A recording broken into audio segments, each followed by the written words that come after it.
കാർഷിക രംഗത്ത് ഒരു ആദായമെന്ന നിലയിൽ കൂടുതൽ ശ്രദ്ധ നേടുകയാണ് അടയ്ക്ക കൃഷി. This news is brought to you by Padinjath golden diamonds, Cherupuzha, Alakode, Padiyottuchal. കാർഷിക രംഗത്ത് ഒരു ആദായമെന്ന നിലയിൽ കൂടുതൽ ശ്രദ്ധ നേടുകയാണ് അടയ്ക്ക കൃഷി.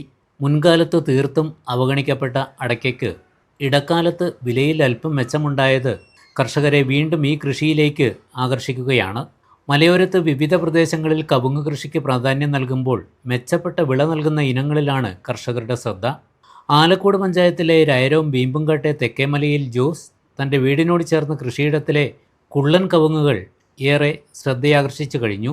ഇവയിൽ ഒരു കുലയിൽ നിന്ന് മാത്രം 600 അടയ്ക്ക വിളവ് കിട്ടുന്നുണ്ടെന്നും കൃഷി ആദായത്തിൽ ഏറെ സന്തോഷമുണ്ടെന്നും കർഷകനായ ജോസ് പറഞ്ഞു. കൃഷിയിടത്തിലെ അടയ്ക്കയുടെ വിളവ് കണ്ട് ജോസും കുടുംബവും ചേർന്ന് അടയ്ക്ക ഓരോന്ന് പറിച്ച് എണ്ണി നോക്കിയപ്പോഴാണ് 600 എണ്ണം കണ്ടത്. മലയോര മണ്ണിൽ മികച്ച വിളവാണ് കുള്ളൻ കവുങ്ങ് എന്നതിന് ഉദാഹരണമാണ് ഇദ്ദേഹത്തിൻ്റെ കൃഷിയിടം. ഒരു കുലയിൽ 1000 എണ്ണം വരെ കായ്ക്കുമെന്നാണ് കർഷകൻ പറയുന്നത്. നിങ്ങൾ സ്വർണ്ണാഭരണങ്ങൾ വാങ്ങുമ്പോൾ വഞ്ചിതരാകാതിരിക്കാൻ ജാഗ്രത പാലിക്കുക. 2023 ഏപ്രിൽ 1 മുതൽ സ്വർണ്ണ പരിശുദ്ധി ഉറപ്പുവരുത്തുന്നതിന് കേന്ദ്ര ഗവൺമെന്റ് ആഭരണങ്ങളിൽ HUID നിർബന്ധമാക്കിയിരിക്കുന്നു. 100% ആഭരണങ്ങളും HUID മുദ്ര ചെയ്ത മലയോര മേഖലയിലെ ഒരേയൊരു jewellery Padinjath golden diamonds, Cherupuzha, Alakode, Padiyottuchal. Wholesale division, Thrissur.